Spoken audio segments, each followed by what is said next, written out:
लेकिन उत्तर प्रदेश में ओपी राजभर के बयान से सियासत गर्मा गई है। जी हां, फिर से सपा में टूट का दावा किया गया है। अब मुरादाबाद की सांसद रुचि बीरा का भी जिक्र किया गया है। पीटीए समारोह में मुरादाबाद वाली सांसद नहीं पहुंची ना, ये अब जिक्र किया है ओपी राजभर ने। बागियों को नेतृत्व बागी बलिया की भूमि ही करेगी। रामगोपाल यादव ने राजभर मौर्य को नीचा समझा है। तो आपको बता दें कि लगातार जिस तरह से एक के बाद एक दावे किए जा रहे हैं, हालांकि आपको बता दें सपा की तरफ से इस दावों को इनकार किया जा रहा है, लेकिन बड़ा सवाल यह है कि क्या सपा में टूट को लेकर जो बार बार सवाल उठाए जा रहे हैं, दावा किया जा रहा है, संजय निषाद ने भी दावा किया और आपको बता दें कि अब इसे लेकर उत्तर प्रदेश की सियासत गर्मा गई है। एक तरफ आपने देखा ही पश्चिम बंगाल में कैसे टीएमसी टूटी, शिवसेना के बाद अब सपा में टूट की बात कही जा रही है।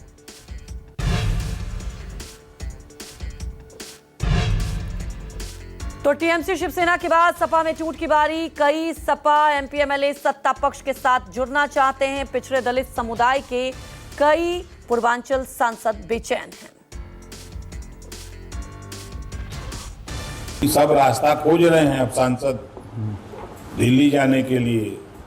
टूट की तैयारी हो रही है। वो सब अलग अलग, जो समाजवादी पार्टी के नेता अखिलेश यादव जी हों, चाहे रामगोपाल जी हों, ये दोनों लोग पिछड़े दलित सामान्य वर्ग को देखना नहीं चाहते हैं। जो आज का नौजवान चुनाव जीत के गया है वो सम्मान चाहता है, तो ये लोग उसको अपमानित करते हैं। वो अपमान झेल करके कितने दिन सपा में रहेगा। इस नाते ये लोग अब मूव करने वाले हैं दिल्ली की तरफ। सपा का साथ छोड़ेंगे। सपा में बड़ी टूट होगी। मैं बार बार कह रहा हूँ कि सपा में बड़ी टूट होगी, जिसको मुहर अखिलेश यादव जी ने खुद लगा दिया।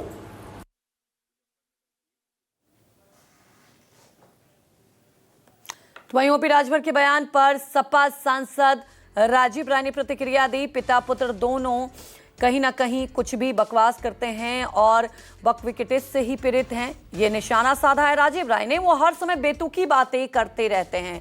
बेंगलुरु में एशिया का सबसे बड़ा मानसिक अस्पताल है, तो अब लगातार इस पर देखिए राजनीति हो रही है, रिएक्शन भी आ रहे हैं। हमें चंदा जोड़कर उन्हें अस्पताल में भर्ती कराना चाहिए।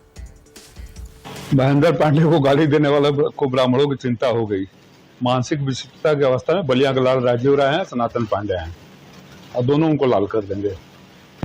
इसलिए मानसिक विक्षिप्तता की अवस्था में है। तो सनातन पांडे जी से भी बात हुई। उन्होंने कहा कि हम लोग दोनों भाई चंदा इकट्ठा करते हैं। बेंगलोर में निमास बहुत बड़ा अस्पताल है, एशिया का सबसे बड़ा मेंटल हॉस्पिटल है, तीनों बाप बेटा को वहां भर्ती करा दिया जाए। तो मानस श्रीवास्तव हमारे साथ लखनऊ से लाइव जुड़ चुके। मानस, देखिए एक के बाद एक दावे किए जा रहे हैं, संजय निषाद, ओपी राजभर, लेकिन बड़ा सवाल ये उठता है, जिस बलिया सांसद का वो जिक्र कर रहे थे, उन्होंने सनातन पांडे ने साफ तौर पर कहा कि ऐसा कुछ नहीं, हम सपा के साथ हैं। लेकिन सवाल ये उठता है, आखिर ये दावे जो बार बार किए जा रहे हैं, क्या प्रेशर पॉलिटिक्स है या कुछ और है? देखिए, भारतीय जनता पार्टी एक तरीके से सियासी तौर पर घेराबंदी की कोशिश कर रही समाजवादी पार्टी को। ये एक राजनीतिक दबाव की बहुत सोची समझी रणनीति ही मालूम पड़ती है, क्योंकि जिस तरीके से लगातार हमले किए जा रहे हैं, पहले ओम प्रकाश राजभर ने हमला किया और कहा कि पार्टी टूट जाएगी, उसके बाद उसी को संजय निषाद ने दोहराया और बाद में डिप्टी सीएम केशव प्रसाद मौर्य ने भी कहा कि 26-27 सांसद कभी भी इधर आ सकते हैं। अब देखिए कि जिस घटना का जिक्र किया आज ओम प्रकाश राजभर ने अपने सोशल मीडिया पोस्ट के जरिए, जो सपा की सांसद रुचि बीरा जो मुरादाबाद से सांसद हैं, दरअसल जो पीडीए का ये जो कार्यक्रम आयोजित किया गया था, इसमें रुचि बीरा को निमंत्रण ही नहीं दिया गया था, उनको इस कार्यक्रम में बुलाया ही नहीं गया था। वो उनकी अपनी अलग एक स्थानीय अपनी उनके संगठन की पॉलिटिक्स है, जिसमें पार्टी के भीतर भी अंदर खाने तमाम नेताओं का एक दूसरे से विरोध रहता है। तो इसलिए उस कार्यक्रम में उनको आमंत्रित नहीं किया गया था, इसलिए वो वहां पर गई नहीं। ये अलग बात है कि वो मुरादाबाद की ही सांसद हैं, तो ये एक अलग मसला है। लेकिन इसको किस तरीके से जोड़ा गया और कहा गया कि रुचि बीरा भी जो है वो बागी गुट में शामिल है, तो एक तरीके से ये बार बार ये दिखाने की कोशिश की जा रही है कि समाजवादी पार्टी में अंदर खाने सब कुछ ठीक नहीं चल रहा है। लेकिन आप देखिए, कल से लेकर आज तक हम लोगों ने कई समाजवादी पार्टी के सांसदों से बात की, जिनका साफ तौर पर कहना है कि वो अखिलेश यादव के साथ हैं और ये जो ओम प्रकाश राजभर या उनकी टीम है ये बेवजह का राजनीतिक बखेड़ा खड़ा करने की कोशिश कर रही है। और आप देख रहे हैं कि राजीव राय ने तो बाप बेटे दोनों को ही मानसिक विक्षिप्त बता दिया। अब ये जो दावा किया जा रहा है कि अमित शाह को कोई चिट्ठी सौंपी है राम गोपाल यादव ने और उसमें लिस्ट में सबके नाम है कि कौन कौन सांसद जा रहा है, तो अभी तक वो लिस्ट या वो पत्र कहीं भी सामने नहीं आया, इसके कोई पुख्ता सबूत नहीं मिले हैं। और जिस तरीके से अखिलेश यादव ने खुद पलटवार करते हुए कहा कि 2024 के लोकसभा चुनाव के बाद भारतीय जनता पार्टी के वो तमाम सारे विधायक जिनका रिपोर्ट कार्ड ठीक नहीं आया, जिनके टिकट कटने जा रहे हैं, वो लाइन लगा करके बीजेपी छोड़ करके सपा में आने के लिए तैयार है। लेकिन मैं ऐलान कर चुका हूं कि मैं बीजेपी के किसी भी विधायक को नहीं तोड़ूंगा। वो अपने कार्यकर्ताओं को तरजीह देंगे, अपने उम्मीदवारों को तरजीह देंगे, बाहर से लोगों को नहीं लाएंगे। तो कहा जाए कि वार पलटवार दोनों तरफ से देखने को मिल रहा है।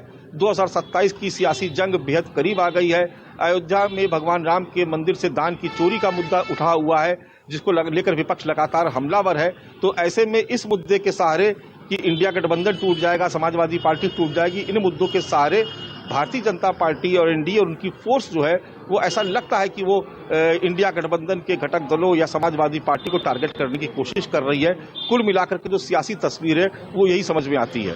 बिल्कुल मानस, क्योंकि देखिए एक तस्वीरें भी यहाँ पर दिखाई जा रही है, पहले टीएमसी फिर शिवसेना, और अगर आप उत्तर प्रदेश की बात करें सबसे बड़ी विपक्षी पार्टी सपा है। जिस तरह से अभी तक रिएक्शन आ रहे हैं ऐसा लग रहा है कि प्रेशर पॉलिटिक्स है। लेकिन सवाल ये उठता है मानस, जिस तरह से अब वो कह रहे हैं कि देखिए अखिलेश यादव ने भी पुष्टि कर दी, अब सवाल ये उठता है कि क्या ये चुनाव से पहले ये बिसात बिछाई जा रही है, एक स्ट्रैटेजी कह सकते हैं कि पहले ही प्रेशर बना दिया जाए विपक्षी पार्टियों पर?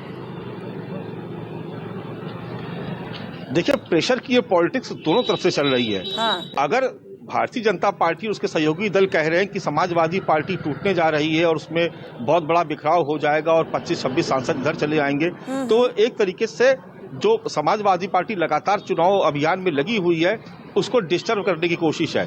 तो अखिलेश यादव की तरफ से भी ऐसा ही किया गया। उन्होंने जब अपने ब्राह्मण समाज के लोगों की बैठक बुलाई 2 दिन पहले, तो उन्होंने भी कहा कि इस बार हम गोरखपुर से अपने अभियान की शुरुआत करेंगे, पहला सम्मेलन हम गोरखपुर में करेंगे और गोरखपुर में ही ऐसा घेर देंगे बीजेपी को कि घेर के बीजेपी को वहीं गोरखपुर में मार देंगे। तो जब वो गोरखपुर बार बार कहते हैं तो इसका मतलब होता है कि वो मुख्यमंत्री योगी आदित्यनाथ को संबोधित कर रहे हैं, क्योंकि उन्हीं का गृह जनपद है।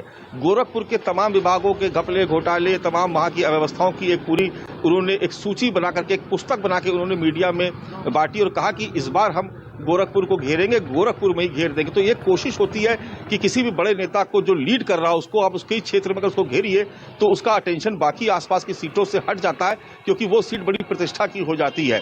तो ये एक स्ट्रेटजी है, चुनावी रणनीति है, उसका एक प्रबंधन है जिसको दोनों ही तरफ से, दोनों ही खेमों से, चाहे